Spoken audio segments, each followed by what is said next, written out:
శ్రీమన్మహాగణాధిపతయే నమః. సదాశివసమారంభాం శంకరాచార్యమధ్యమాం అస్మదాచార్యపర్యంతాం వందే గురుపరంపరాం. శ్రీమాత్రే నమః. ప్రేక్షకులందరికీ స్వాగతం. 2024 సంవత్సరంలో మనకి రవి శనులు ఇద్దరూ కూడా ఒకే రాశిలో కలవడం అనేది జరుగుతోంది. అయితే సహజంగా మనకి గోచార రీత్యా మనకి గ్రహాలు అలా కదులుతూ ఉన్నప్పుడు, అంటే ప్రతి మాసంలోనూ కూడా అలాగే వాటి నిడివిని బట్టి అవి కదులుతూ ఉండడం అనేది జరుగుతుంది. ప్రతి గ్రహము కూడా, అంటే ఒక గ్రహము ఒకే రాశిలో ఒకటి నెల రోజులు ఉంటుంది, ఒకటి 45 రోజులు ఉంటుంది ఒక గ్రహం, ఇంకొక గ్రహము ఇలా ఒక 28 రోజులని, లేకపోతే మళ్ళీ వక్రీకరించి ముందుకు వెళ్ళమని, ఇలా రకరకాలుగా మనకి వాటి యొక్క స్థితులను బట్టి మారుతూ ఉంటాయి. కొన్ని అయితే మనకి మనం చెప్పుకున్నప్పుడు సహజంగా ఇప్పుడు శని భగవానుడు అయితే 2.5 సంవత్సరాలు ఇలా ఒకే రాశిలో సంచారం చేయడం అనేది జరుగుతుంది. అయితే ఇక్కడ రవి ప్రతి మాసము ఒక్కొక్క రాశిలోకి ఆయన సంచారం చేయడం అనేది జరుగుతుంది. అలాంటప్పుడు ఈ యొక్క శని భగవానుడు కుంభరాశిలో తన స్వక్షేత్రంలో మూల త్రికోణ స్థానంలో ఉండంగా, రవి కూడా ఈ 2024 ఫిబ్రవరి మాసంలో మనకి రవి కూడా అక్కడికి ప్రవేశించడం అనేది జరుగుతుంది. ఫిబ్రవరి 14వ తారీఖు నుండి ఒక నెల రోజుల పాటు ఇంచుమించు, అంటే మార్చి 13వ తారీఖు వరకు కూడా ఆయన అక్కడే సంచారం అనేది జరుగుతుంది. అయితే ఇక్కడ రవి శనులు ఇద్దరూ కూడా శత్రువులు, తండ్రి కొడుకులైనా కూడా రెండు విరుద్ధ గ్రహాలుగా మనం చెప్పడం అనేది జరుగుతుంది. అయితే ఇక్కడ మనకి రవి ఆత్మకారకుడు, ఈయన తండ్రి, అలాగే రాజకీయాలకి, ప్రభుత్వ రంగంలో పనిచేస్తున్న ఉద్యోగస్తులు వీళ్ళందరికీ కూడా అధికారము, విల్ పవరు, నెక్స్ట్ వచ్చి ఒక రకమైన అథారిటీ మనం చెప్తాం కదా. ఎందుకంటే రవి జాతకంలో మనం చెప్పేటప్పుడు కూడా నవగ్రహాల్లో కల్లా రాజు మనం రవి అని చెప్పడం అనేది జరుగుతుంది. ఒక రూల్ అనమాట, ఒక రూల్ చేస్తాడు మనకి. అయితే ఇక్కడ శని భగవానుడు వచ్చేటప్పటికి ఏమవుతుంది అంటే కర్మకారకుడు, అలాగే ఒక పద్ధతులు, ఒక మంచి, ఒక ఇది చెడు, ధర్మబద్ధమైన జీవితము, ఇలాంటి వాటి అన్నింటికీ సహనము, ఓర్పు, ఒక రకమైన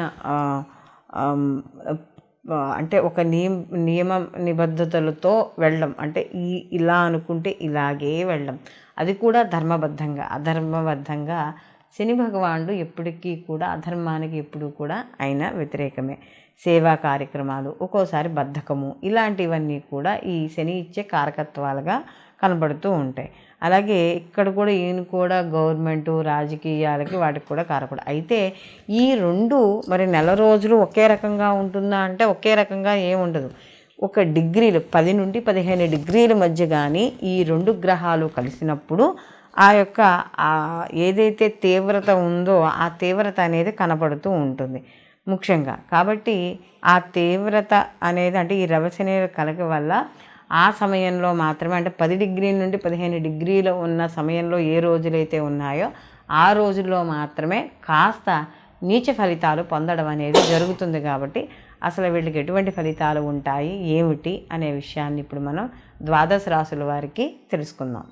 తులారాశి వారికి చూసుకున్నప్పుడు రాశాధిపతి శుక్రుడు. ఈ పంచమ స్థానంలోకి శని రవుల యొక్క కలయిక. సహజంగానే పంచమ స్థానం అనేది స్థానాధిపతి మిత్రుడే కానీ అక్కడ ఉండే స్థానం అనేది అంత పెద్ద శుభ ఫలితాలను ఏమీ ఇవ్వదు. కాబట్టి సహజంగా ఇప్పుడు రెండు విరుద్ధ గ్రహాలు అక్కడ పంచమ స్థానంలో సంచారం చేయడం వల్ల ముఖ్యంగా మనోవిచారం అనేది ఎక్కువగా ఉంటుంది. అంటే ఎక్కువగా అతిగా ఆలోచించడము, లేకపోతే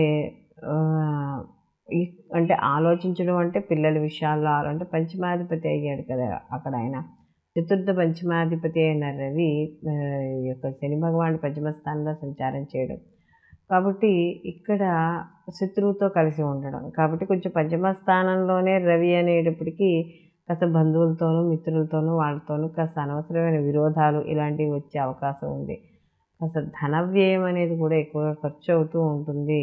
అందులో పంచమ స్థానంలో శని కూడా సంచారం అనేటప్పటికి ఏమవుతుంది అంటే కాస్త పిల్లల విషయాలతో గొడవలు, లేకపోతే పిల్లలు మాట వినలేకపోవడం, వాళ్ళ వల్ల ఖర్చులు, అంటే సంతానం ద్వారా కాస్త ఖర్చులు ఏర్పడము, ఇలాంటివన్నీ కూడా ఇక్కడ కనపడుతూ ఉంటాయి. అలాగే ముఖ్యంగా ఇక్కడ ఈ చతుర్థాధిపతి కూడా అయ్యాడు కాబట్టి శారీరకమైన అనారోగ్య సమస్యలు వచ్చే అవకాశం ఉంటుంది కాబట్టి అలాంటి విషయాల్లో ఉండండి. అలాగే అన్నదమ్ముల విషయాల్లో కావచ్చు, వాటిల్లో కావచ్చు కాస్త చిన్న చిన్న గొడవలు, స్థిమితం సరిగ్గా లేకపోవడం ఇలాంటివి ఏర్పడతాయి. కాబట్టి ఈ పంచమ స్థానంలో 2 పాపగ్రహాల యొక్క కలయిక కాబట్టి ఏదైనా విషయాలు ఆలోచించేటప్పుడు మాత్రం తెలివిగా నిర్ణయాలు తీసుకుని ముందుకు వెళ్ళడం అనేది ఉత్తమమైన విషయంగా చెప్పవచ్చు. వీళ్ళు మరిన్ని మంచి ఫలితాలు పొందడానికి వీళ్ళు ప్రతిరోజు కూడా మీకు దగ్గరలో ఉన్న గుడికి వెళ్ళి నవగ్రహాలకి ఇక్కడ ఇది చేసుకుని ప్రదక్షిణాలు చేసుకుని ప్రతి శనివారము అలాగే ఆదివారము 2 కూడా వార నియమాలు పాటించడం ద్వారా కాస్త వీటి నుండి బయటపడే అవకాశం అనేది కనబడుతుంది. అలాగే ఈ సింహరాశి వాళ్ళు దీంతో పాటుగా పారే నీళ్ళలో బొగ్గులు కానీ లేదా కొబ్బరికాయల్ని కానీ వదలడం ద్వారా మరిన్ని మంచి ఫలితాలు పొందడం అనేది జరుగుతుంది. మనము ప్రతి రాశికి సంబంధించి ఈ శని భగవానుడు రవిల యొక్క కలయిక గురించి మనం చెప్పుకున్నాం. అంటే వీళ్ళకి ఉండే శుభ ఫలితాలు ఏమిటి, అశుభ ఫలితాలు ఏమిటి అనేది మనం చెప్పుకున్నాం. అయితే ఇక్కడ ఇవి గోచార ప్రకారం మనం చెప్పుకునే ఫలితాలు. అంటే ఈ నెల రోజుల సమయంలో ఈ యొక్క రవి మరియు శని భగవానుడి యొక్క కలయిక వల్ల ఆ రాశికి, అంటే మనం ఇప్పుడు ఏ రాశి అయితే చెప్పుకున్నామో ఆ రాశికి వచ్చే ఫలితాలు.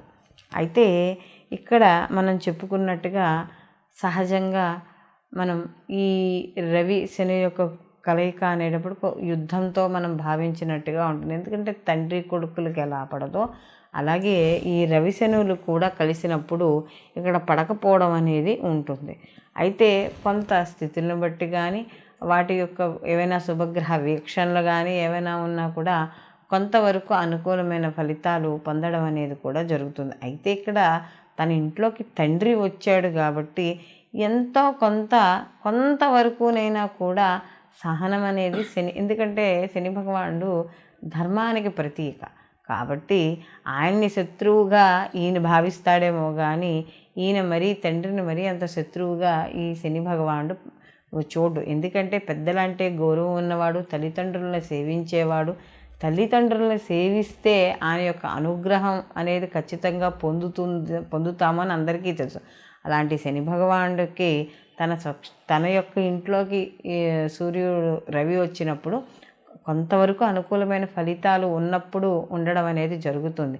ఓ పీరియడ్ ఆఫ్ టైంలో మాత్రం ఆ యొక్క డిగ్రీల దగ్గరకు వచ్చినప్పుడు మాత్రమే కొద్దిగా వ్యతిరేకత అనేది ఉంటుంది. అయితే ఈ యొక్క మనం ఈ ఇప్పుడు మనం చెప్పుకున్న గోచార ఫలితాలతో పాటుగా వ్యక్తిగత జాతకాలు తప్పనిసరిగా పరిశీలనలోకి తీసుకోవాలి. ఇప్పుడున్న ఒక జాతకస్తుడు ఉంటే ఇప్పుడున్న స్థితి ప్రకారం అతని జన్మజాతకం ఎలా ఉంది, అతని జన్మజాతకంలో రవి శనుల యొక్క స్థితి ఎక్కడ ఉంది, వాళ్ళు అప్పుడు ఆ స్థితిలో ఎన్ని బిందువులు ఇచ్చారు, ఇప్పుడు గోచార ప్రకారం ఎన్ని బిందువులు ఇస్తున్నారు, ఇన్ని రకాల మనం క్యాలిక్యులేషన్స్ చేసుకుని మాత్రమే వీళ్ళు పూర్తిగా శుభ ఫలితాలను ఇస్తారా, పూర్తిగా అశుభ ఫలితాలను ఇస్తారా ఏమిటి అనేది చూసుకోవాలే తప్ప ఎలా అంటే ఏదో ఇక్కడ బాగాలేదు కాబట్టి పూర్తిగా బాగుండదు, లేకపోతే మనకి బాగుంది కాబట్టి పూర్తిగా బాగుంటుంది అనే భావన అనేది ఉండకూడదు. కాబట్టి ఇటు గోచారము అటు జన్మజాతక ఫలితాలు రెండింటినీ కూడా